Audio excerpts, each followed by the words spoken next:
लक्ष्मी जी ने कहा कि अब क्या होगा। नारद जी ने कहा तुम जा कर के दैत्यराज बलि को धर्म की भाई बना लो। श्रावण पूर्णिमा के दिन तुम जाना और जा करके दैत्यराज बलि को धर्म की भाई बना करके और उसे क्या बांधना, राखी। और राखी बांधने के बाद जब वह कहेगा कि आप जो चाहो मांग लो, तो आप अपने स्वामी को मांग लेना, अपने पहरेदार को मांग लेना, अपने स्वामी को मांग लेना। कहना कि तुम अपना पहरेदार दे दो। धीरे धीरे श्रावण का महीना आया, पूर्णिमा तिथि आई, माँ लक्ष्मी वहां से सीधे सुतल लोक में पहुंची।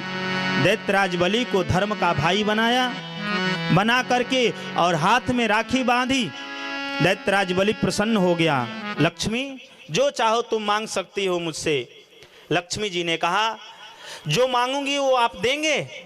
दैत्यराज बलि ने कहा कि साधारण भाई भी अपने बहन को उस दिन कुछ न कुछ उपहार देता है, तो मैं जरूर आपको दूंगा। आपको क्या चाहिए आप ये तो बताओ। लक्ष्मी जी ने कही कि आप अपना पहरादार दे दो। अब जैसे लक्ष्मी जी ने पहरादार मांगा, दैत्यराज बलि कुपित हुआ कि वो नहीं दे सकता, आपको और जो कुछ मांगना है मांग लो। लक्ष्मी जी ने कहा मुझे पहरादार दे दो। लक्ष्मी जी ने भगवान का जाकर हाथ पकड़ लिया, अगर तुम नहीं दोगे तो मैं जबरदस्ती लेके जाऊंगी।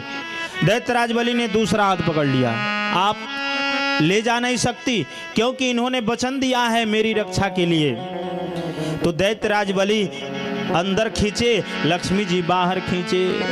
भगवान ने सोचा कि ऐसे खींचे तानी में तो बहुत झंझट हो जाएगा, तो भगवान ने एक रूप और धारण किया। ऐसा भगवान ने बनाया कि दैत्यराज बलि को लग रहा था कि भगवान उसके साथ में जा रहे हैं, लक्ष्मी जी को लग रहा था मेरे साथ में जा रहे हैं। लक्ष्मी जी भगवान के हाथ को पकड़ करके बैकुंठ में ले गई और इधर दैत्यराज बलि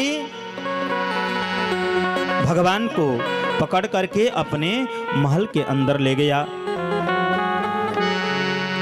इस प्रकार से दैत्यराज बलि सुतल लोक का राजा हुआ।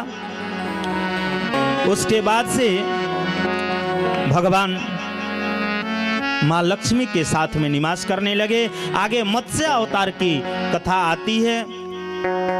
मत्स्य अवतार के बाद सूर्य वंश का वर्णन करते हैं कि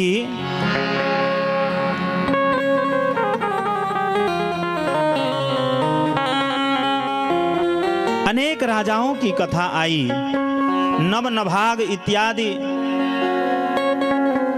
राजाओं के कथा के बाद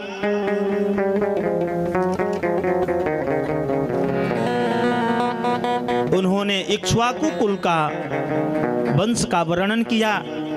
इक्ष्वाकु वंश में ही मानधाता हुए और सौभर ऋषि की कथा आती है। दक्ष प्रजापति ने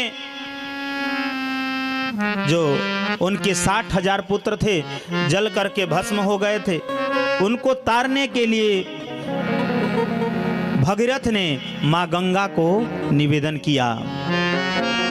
अनेक गंगा के निवेदन करने के बाद गंगा जी प्रसन्न हुई।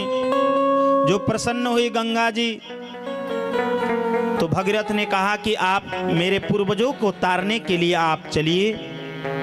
मां गंगा ने कहा कि मेरी वेग को कोई सहन नहीं कर पाएगा, क्योंकि मेरा जो वेग होगा इतना तेज होगा कि पृथ्वी रसातल में चली जाएगी, इसलिए मैं पृथ्वी पर नहीं जा सकती। मेरे वेग को रोकने के लिए कोई तैयार हो तो मैं